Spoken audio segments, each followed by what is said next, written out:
యేసే నామకే మహిమ కలుగును గాక. మార్కు సువార్త 4వ అధ్యాయం 24వ వచనం. మార్కు సువార్త 4వ అధ్యాయము 24వ వచనం. మరియు ఆయన మీరేమి వినుచున్నారో జాగ్రత్తగా చూచుకొనుడి. మీరెట్టి కొలతతో కొలుతురో మీకును అట్టి కొలతతోనే కొలవబడును, మరి ఎక్కువగా మీకు ఇయ్యబడును. మార్కు సువార్తలో రాయబడుతున్నటువంటి ఈ మాట శిష్యులతో యేసుక్రీస్తు వారు తెలియపరుస్తున్నాడు. మన క్రైస్తవ జీవితంలో ప్రతి ఒక్కరం కూడా దేవుని యొక్క సందేశాన్ని ప్రతి ఒక్కరికి అందించేవారుగా మనం ఉండాలి. దేవుని యొక్క సంకల్పం అది, కోరిక అది. ప్రతి ఒక్కరం కూడా యేసుక్రీస్తు వారి యొక్క ఉద్దేశం, యేసుక్రీస్తు వారి యొక్క ప్రణాళిక, సృష్టికర్త అయినటువంటి దేవుని గురించినటువంటి వర్తమానాన్ని మనం తెలియపరిచేవారుగా ఉండాలి. కాబట్టి ఏం వింటున్నామో అది మనకి ప్రాముఖ్యం. క్రైస్తవ జీవితంలో చూసినట్లయితే ఎక్కువ శాతం ఒక దైవజన్ని అనుసరిస్తున్న వారే ఎక్కువ. వాక్యాన్ని అనుసరించే దానికన్నా ఒక దైవజన్ని యొక్క మాటనే అనుసరించే వారిని ఎక్కువగా మనం చూస్తుంటాం. యాక్చువల్గా ఇది లోకంలో జరిగే రాజకీయ నాయకులను చూసినట్లయితే వాళ్ళని అనుసరిస్తున్నటువంటి వారు ఉంటారు. సినిమా యాక్టర్స్ని చూసిన ఈ విధంగా అనుకరణ జరుగుతుంది. కానీ క్రైస్తవత్వంలో నేడు ఏం జరుగుతుందంటే సేవకుల యొక్క మాటలే ప్రామాణిక్యం. అందుకనే అన్ని సంఘాలు ఒకలాగా ఉండవు. ఒక చోట ఒక బోధ, ఒక చోట ఇంకో బోధ, రకరకాలైనటువంటి బోధలు మనం కనబడతా ఉంటాయి. కానీ యేసుక్రీస్తు వారు చెప్పింది మాత్రం ఒకటే బోధ. ఆ బోధని మించింది లేదు. ఈరోజు ప్రామాణికం మనకి ఏంటంటే బైబిలే. ప్రతి క్రైస్తవునికి కూడా బైబిలే ప్రామాణికం. అదేం చెప్తుందో దాన్నే మనం అనుసరించాలి. బైబిల్ ఇచ్చిన తర్వాత ఆయన ఇలా చెప్పారు, ఈయన అలా చెప్పారంటే కుదరదు. అందుకని యేసుక్రీస్తు వారు శిష్యులతో చెప్తున్నాడు, మీరు వినుచున్నది ఏంటో చూసుకోండి, గ్రహించండి, జాగ్రత్తగా చూసుకోండి అది. ఎందుకంటే రేపు మీరు ఇదే వర్తమానాన్ని తెలియపరచాలి.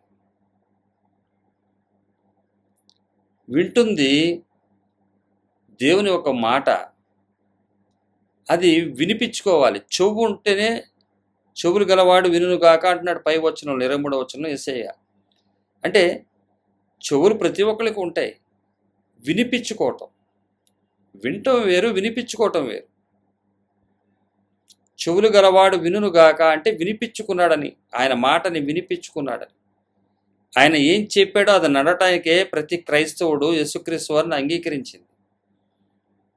ఏ దైవజనుడో లేకపోతే ఏ ప్రవక్తో ఎవరో చెప్పిన దాన్ని బట్టి నడవటానికి మన ఎవరం కూడా ఇక్కడ రాలేదు.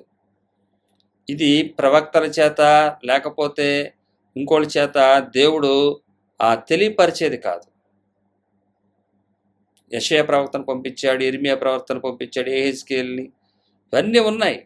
కానీ నేడు సేవకులను పంపించాడు. అలాగే ప్రతి ఒక్కరు కూడా ఈ యొక్క వర్తమానాన్ని ఏదైతే ఉందో అది తెలియపరచడానికి, దీనికి కావలసినటువంటి పరిశుద్ధాత్మ దేవుని సహాయం కూడా ఉంది. సహాయ సహకారాలు పరిశుద్ధాత్మ ద్వారా మనకు అందుతాయి. ఫీడ్బ్యాక్ దాంట్లో ఉంటుంది, దాని నుంచి ఫీడ్ అందుతుంది, మనకి ఫీడ్ అందుతుంది. కాబట్టి చెప్పిన వాక్యం ఒకటి, చేసేది ఇంకోటి ఉండకూడదు. అది దేవునికి ఇష్టం లేనటువంటి పని. మనం ప్రతి ఒక్కరం కూడా క్రైస్తవ జీవితంలో క్రీస్తుని అంగీకరించిన వారు ప్రతి విషయాన్ని యేసుక్రీస్తు వారు ఏదైతే మనకు తెలియపరిచాడో అది తెలియపరిచే వారి దగ్గర నేర్చుకోవాలి. తెలియపరచనటువంటి విషయం ఏదైతే ఉందో మనము చదివి గ్రహించుకోవడానికి పరిశుద్ధాత్మ దేవుడు సహాయం చేస్తాడు. పరిశుద్ధాత్మ దేవుని ద్వారా మనం సహాయం పొందుకోవాలి. ఏదో గొడ్డలి చెల్లు పడ్డట్టు ఏదంటారు చూసారు, అట్లా ఉండకూడదు. క్రైస్తవ జీవితాన్ని సాదాసీదాగా తీసుకోకూడదు. ఎందుకంటే బహుమతులు ఉన్నాయి, గ్రేడ్స్ ఉన్నాయి. ఇక్కడ భూమి మీద అయితే ఏ గ్రేడ్స్ లేవు, ఏం ఉండవు, అందరూ ఒకటే. కానీ అక్కడ ఉంది పరలోక రాజ్యంలో ప్రతి ఒక్కరికి కూడా కిరీటాలు ఉన్నాయి. సంపాదించుకోవడానికి బహుమతులు ఉన్నాయి. పరుగు పందెంలో సరిగ్గా పరిగెత్తాల్సినటువంటి బాధ్యత ఉంది. చాలా పనులున్నాయి క్రైస్తవుడికి. ఊరికే పనులే కాదు.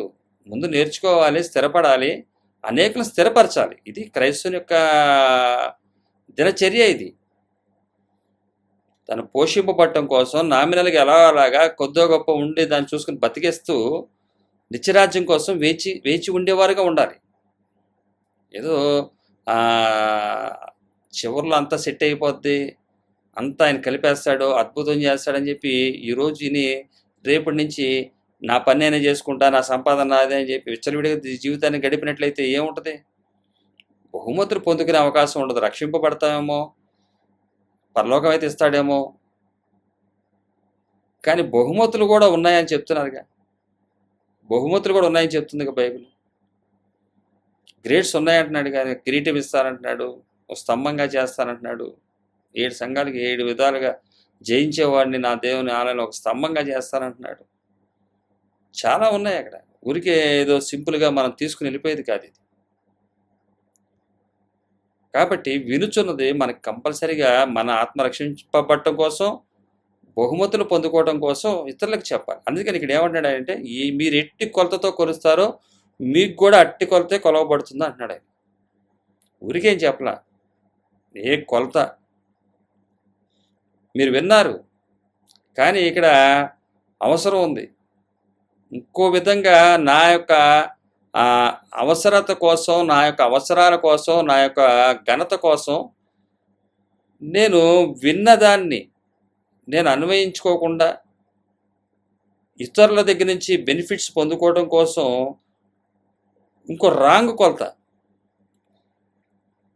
ఇంకో కొలత కొలిసి ఆ వాక్యాన్ని ఇంకో విధంగా ఇచ్చేసి మల్టిపుల్ చేసి ఇంకో విధంగా చేసి సంపాదనే ధ్యేయంగా, లేకపోతే ధనమే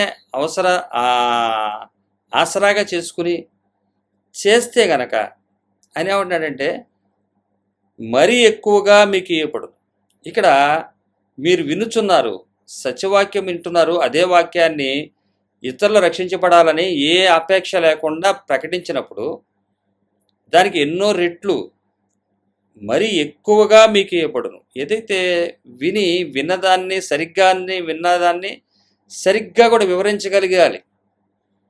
అంటే ఒక దైవజనుడు ప్రామాణికంగా బైబిల్కి విరుద్ధంగా చెప్పిన దాన్ని తీసుకుని చెబితే ఆ దైవజనుడు పొందుకున్నదే నువ్వు పొందుకుంటావు, ఆ కాపరి పొందుకున్నదే పొందుకుంటావు. వాక్య ప్రకారం ఏదైతే తెలియపరుస్తుందో, అందుకనే ఎవరైతే ఏం చెప్తున్నారో గ్రహించాలి. వాళ్ళ పెద్ద ధనవంతుల, పేదోళ్ళ, ఇండియన్నా, అమెరికన్నా, లండనా, ఇది కాదు ప్రాముఖ్యత. ప్రామాణికము బైబిల్. అందుకనే వినేది చాలా జాగ్రత్తగా చూసుకోవాలి, ఇతరులకు కూడా తెలియపరచాలి. ఇక్కడ మనం ఆత్మ రక్షించబడుతుంది, అలాగే బహుమతులు పొందుకుంటాం. అది భూమి మీద అయితే ఎట్టి పరిస్థితిలో కాదు. భూమి మీద ఇచ్చే బహుమతులు ఇవన్నీ కూడా మనని పతనానికి తీసుకెళ్ళటానికి సాతానుగాడు ఇస్తుంది. యేసయ్య ఇవ్వడని అంటలా, యేసయ్య ఇస్తే పంచేయమంటున్నాడు. ఆయన ఇచ్చింది పంచమంటున్నాడు అంతే. ఎక్కడైనా చదవండి బైబిల్లో, నేను ఇచ్చింది దాచేసుకోండి అని చెప్పలే. ఎక్కడ ఇచ్చింది పంచేయాలి. 5 రొట్టెలు 2 చేపలు తీసుకొచ్చాడు, పంచేశాడు ఆయన. నేను మీ అందరికీ చెప్పా కదా, అయ్యా నువ్వే తిను అని అన్నా కూడా నాకొద్దు, ముందాడు పంచమన్నాడు ఆయన. వేసే తిన్నట్టుగా కూడా లేదు అక్కడ. అర్థమైందా? మనకు అర్థమవుతుందా? గ్రహించగలుగుతున్నావా? మనం వినేది చాలా ఇంపార్టెంట్, చాలా ప్రాముఖ్యమైంది. బైబిల్ చెప్తుంది మనకేంటి, మనం చేస్తుంది ఏంటి. ఇందులో ఏ విధమైనటువంటి హెచ్చు తగ్గులు ఉండవు ఆయన దగ్గర. ఆయన నియమం ప్రకారం చేస్తానంటున్నాడు. ఆయన కృప ఇవ్వబడింది ఏంటంటే మార్పు కోసం, అంతే తప్ప వేరే ఉద్దేశం కాదు. కాబట్టి ఇక్కడ ఆయన చెప్తున్నటువంటి ఏంటంటే, మీరు ఏం వినుచున్నారో మనం జాగ్రత్తగా ప్రతి క్రైస్తవుడు కూడా చూసుకోవాలి. ఎందుకంటే ప్రతి ఒక్కరం కూడా ప్రకటించవలసిన వారమై ఉన్నాం, అనుసరిస్తూ ప్రకటించవలసిన వారమై ఉన్నాం. మనలో ఒక ఆలోచన పెట్టుకొని, మనలో ఒక ధ్యేయాన్ని పెట్టుకొని, అది దేవుని యొక్క ఉద్దేశంగా క్రియేట్ చేసి, ఏ విధమైతే కొలతతోటి దేవుడు చెప్పనటువంటి ఉద్దేశాన్ని కూడా మనసులో పెట్టుకుని చేస్తే, ఆయన ప్రతి కొలత, ప్రతి హృదయ రహస్యాలను ఎరిగినవాడు ఆయన. ఆయన ఆయన ఆయన అందుకని అంటున్నాడు, చెవులు గలవాడు వినుగాక అంటున్నాడు 23వ వచనంలో. ఇదే మార్కు సువార్త 4:23లో. అలాగే దీపస్తంభం మీద ఉంటుంది కానీ మంచం కిందో కొంచెం కిందో పెట్టరు అంటున్నాడు ఆయన. మనందరం కూడా క్రైస్తవులు అన్నవారు దీపంగా ఉండాలి, వెలుగిచ్చేవారుగా ఉండాలి. వెలుగుని లోపల పెట్టేసి చీకటిని ఆశ్రయించేవారుగా ఉండకూడదు. ఇదే వాక్యాల్లో, ఇదే సందర్భంలో శిష్యులతో తెలియపరుస్తున్నాడు. అందుకనే మీరు క్షయమైపోయేది విత్తారనుకో, క్షయమైపోయే పంటే కోస్తారు. అక్షయమైనది విత్తామనుకో, అక్షయమైనదే కోస్తాం. మనందరికీ తెలుసు, తినే ఆహారాన్ని పరిశీలిస్తేనే కానీ మనం తీసుకోం. వాస్తవంగా క్రీస్తుని అంగీకరించి నమ్మకంగా ఉన్నప్పుడు విష పదార్థం తిన్నా కూడా, మరణించినా కూడా మనం మరణించినట్టు కాదు, జీవిస్తాం ఆయన సన్నిధిలో. కానీ ఆత్మ విషయమై చంపుకొని పరిశీలించకుండా, ఏమి వింటున్నామో జాగ్రత్తగా చూసుకోకుండా, ఒక వ్యక్తికి ఉన్నటువంటి ఆస్తి బట్టో, లేకపోతే పలుకుబడిని బట్టో, హోదాని బట్టో, దేశాన్ని బట్టో, ఆ రాష్ట్రాన్ని బట్టో, ఏదో ఒక దాన్ని పట్టి ముందుకు సాగి, రేపొద్దున ఆయన వైపే నా చెయ్యి చూపిస్తాను, నాకు ఆయనే నన్ను చూపించమన్నాడు కదా అంటే ఆయన కూడా ఎటో చూపించుకోవాల్సింది చేతులు. ఆ కారణం ఈ కారణం అని. ఇవి నోవాహు దినాలు, గుర్తుపట్టండి. ప్రతిదీ మనం వింటుంది బైబిల్ ప్రకారం ఉందా లేదా చూసుకోవాలి. చాలామంది ఏం చేస్తారంటే వాక్యాన్ని వక్రీకరిస్తారు. ఈ వాక్యాన్ని రక్త మాంసంలో ఉన్నటువంటి కోరికలను బట్టి మలుస్తూ ఉంటుంది. అది వారి తప్పు కూడా కాదు. ఎందుకంటే సాతాను వాడు ఏ విధంగా ప్రవేశిస్తాడో తెలియదు. లోక విషయాల్లో ఎప్పుడు కూడా చాలా అవేర్నెస్తో మనం ఉండాలి. మన ప్రార్థన ఎలా ఉండాలంటే, అయ్యా నీ రాజ్యాన్ని కోల్పోయే విధంగా నాకు వద్దు సంపాదన, అలాంటి సంపాదన నాకు వద్దని ప్రార్థన చేయాలి. అందుకనే వింటుంది జాగ్రత్తగా మనం చూసుకోవాలి. ఎందుకంటే మనం కూడా ఇతరులకు చెప్పాలి. చెప్పడం ద్వారా బహుమతి మనకు ఉంటుంది. ఇక్కడ చెవులు ఎవరికైతే ఉన్నాయో, 23వ వచనం, వినుటకు చెవులు ఎవరికైనాను నుండి నెడలా వాడు వినును గాక అనెను. మీరు ఏమి వినుచున్నారో గుర్తుపట్టండి. చెవులు ఉన్నాయి కదా, ఉంటమే కాదు, గుర్తుపట్టండి. ఆహారానికన్నా దేవుని వాక్యం ఏం తెలియపరుస్తుందో అది మనం గుర్తుపట్టాలి. ఇది గుర్తుపట్టాలంటే యేసయ్య సత్యం, సాతాను అబద్ధం. అబద్ధానికి జనకుడు సాతాను, సత్యం యేసయ్య. సత్యం కొరకు, యేసయ్య కొరకు మనం జీవించినప్పుడు, అబద్ధాన్ని విడిచి యేసయ్య కొరకు జీవించినప్పుడు, దేవుడు వినుచున్నటువంటి వర్తమానం దేవుని వర్తమానమా కాదా అన్నది మనకు అర్థమవుతుంది. అటువంటి ఆలోచన, గ్రహింపు శక్తి మనకిస్తాడు ఆయన. ఎక్కడైనా సరే ఎప్పుడైనా గుర్తుపెట్టుకోవాలి, సత్యం పట్టుకుని నడుస్తున్నప్పుడు అసత్యాలు, అబద్ధాలు ఏమేమి తీసుకురావాలని చూస్తున్నాయో వాటన్నిటిని కూడా జయించగలుగుతాం. మన చేతిలో సత్యం ఉన్నప్పుడు అబద్ధం దరిదాపులో కూడా రావటానికి భయపడుతుంది. కాబట్టి మనం ఏం వింటున్నామో అది తప్పనిసరిగా మనం ఏం చేయాలంటే జాగ్రత్తగా చూసుకోవాలి. దేవుని వాక్యాన్ని ప్రామాణికంగా పెట్టు. ఈ లోక బహుమతుల కోసం కాదు, ఆయన ఇవ్వబోయే బహుమతులు. ఆ సృష్టికర్త ఈ భూమినే ఇంతిదిగా చేస్తే,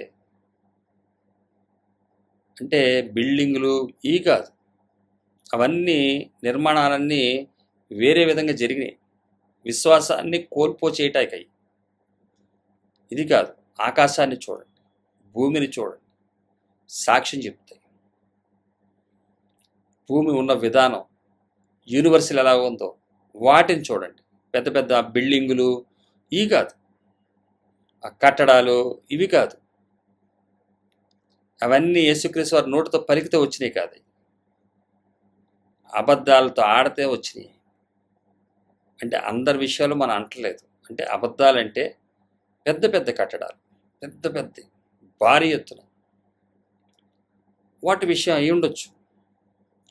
కానీ సృష్టికర్త సృష్టించిన దాంట్లో మనం చూసినట్లయితే ఫారెస్ట్స్ కానీ, అడవులు లాంటివి, కొండలు, తర్వాత చాలా సృష్టికర్త న్యాచురల్గా ఏదైతే దేవుడు సృష్టించాడో వాటిని, జంతు సముదాయమే కానీ, సముద్రాలే కానీ, ఇవన్నీ కూడా ఆయన చేసినటువంటి చేతి పనులు చూసినప్పుడు ఆయన గొప్పతనం అర్థమవుతుంది. అటువంటి దేవుడు పిలుపునిస్తున్నాడు. మీరు వింటుంది జాగ్రత్తగా చూసుకోండి. మీ ఆత్మ రక్షించబడాలి. మీరు కూడా మళ్ళీ ఏం చేయాలి? కొలవాలి, వెయ్యాలి. నేను ఇంత పని చేశా, ఇది నేను చెప్పా, నువ్వు చెప్పమన్నావు చెప్పా, నువ్వు ఒక కొలత పెట్టుకో. ఒక డబ్బా నిండా ఆయన చెప్పినటువంటి యథార్థమైన మాటలు, సత్యమైన మాటలు చెప్పావు, అదే గుర్తుపెట్టుకో. ఆయన అంతకన్నా ఎక్కువ నీకు ఇస్తాడు. అలాగే అబద్ధం చెప్పావు, ఎంతో డబ్బు వచ్చింది, అది అబద్ధం, డబ్బు పోతుంది, తర్వాత దానికి తగిన విధమైనటువంటి శిక్ష ఎన్నో రెట్లు ఉంటుంది అనేది ఇక్కడ వాక్యం సెలవిస్తుంది, తెలియపరుస్తుంది. మనందరం కూడా ఆయన నిత్యరాజ్యంలో ఉండాలని యేసుక్రీస్తు వారి యొక్క కోరిక. దానికి తగిన విధంగా వెళ్ళటానికి పరిశుద్ధాత్మ దేవుడు మనకి సహాయం చేస్తూ ఉంటాడు. కాబట్టి మీరేమి వినుచున్నారో జాగ్రత్తగా చూచుకునండి. మీరెట్టి కొలతతో కొలుతురో మీకును అట్టి కొలతతోనే కొలవబడను. ఇది కరెక్ట్గా చెప్తున్నాడు ఆయన. ఎట్టి కొలత అంటే ఏ ఉద్దేశంతో మీరు కొలుస్తున్నారు, ఏ ఉద్దేశంతో మీరు తెలియపరుస్తున్నారు, మీ స్వప్రయోజనం కోసమా, లేకపోతే అంటే భూమి మీద ఉన్నటువంటి స్వప్రయోజనాలు, బ్రతకడం కోసం బడి పంతులు అయ్యారన్నట్టుగా బ్రతకడం కోసం ఇంకో విధంగా అయ్యి దేవుని యొక్క మెసెంజర్గా అయ్యి చేయమాకండి అన్నది ఆయన చెప్తుంది. దేవుని యొక్క ఉద్దేశం ఏంటంటే మనం రక్షించబడాలి. అలాగే ఈ వర్తమానాన్ని ఏ ఉద్దేశంతో అందిస్తున్నామో దానికి కూడా బహుమతి ఉంటుంది, ఇంకా ఎక్కువ ఇస్తానంటున్నాడు ఆయన. హల్లెలూయా. అది బహుమానం కావచ్చు, శిక్ష కూడా కావచ్చు. శిక్ష మనకు రాకూడదనే దేవుని వర్తమానం మనకు తెలియపరుస్తుంది. గొప్ప దేవుడు మనం జీవించడానికి సర్వము ఆయన సమృద్ధిగా ఇచ్చాడు. ఎలా బ్రతుకుతామో ఏంటో, ఇది లేకపోతే ఎలాగా, అది లేకపోతే బ్రతకలేమో, ఈ లోకంలో అబద్ధం ఆడితేనే బ్రతుకుతాం, ఇట్లాంటి మాటలు మనకు వద్దు. విశ్వాసం అంటే ఆయన ఇస్తాడు, ఆయన పోషిస్తాడు, ఆయన సహాయం చేస్తాడు. దురుద్దేశం అంటే మనం జాగ్రత్త పడాలి. దురుద్దేశం ఏంటి? మనం జాగ్రత్త పడాలి. మన స్వప్రయోజనం కోసం, భూమి మీద బ్రతకడం కోసం ఇక్కడ తప్పదని చేస్తే దానికి తగ్గట్టుగానే ఫలితం ఉంటుందని ఇక్కడ వాక్యం తెలియపరుస్తుంది. ఈ వాక్యాన్ని తెలియపరుస్తుంది కదా. చెవులు గలవాడు వినుగాక అంటున్నాడు ఆయన. చెవులు ఉంటే సరిపోదు, విని గ్రహించి దాన్ని అనుసరించేవాడు ధన్యుడు. ఉంటే అర్థం చేసుకోండి అని చెప్పి ఇక్కడ తెలియపరుస్తున్నాడు. ఆయన తెలియపరుస్తున్నారు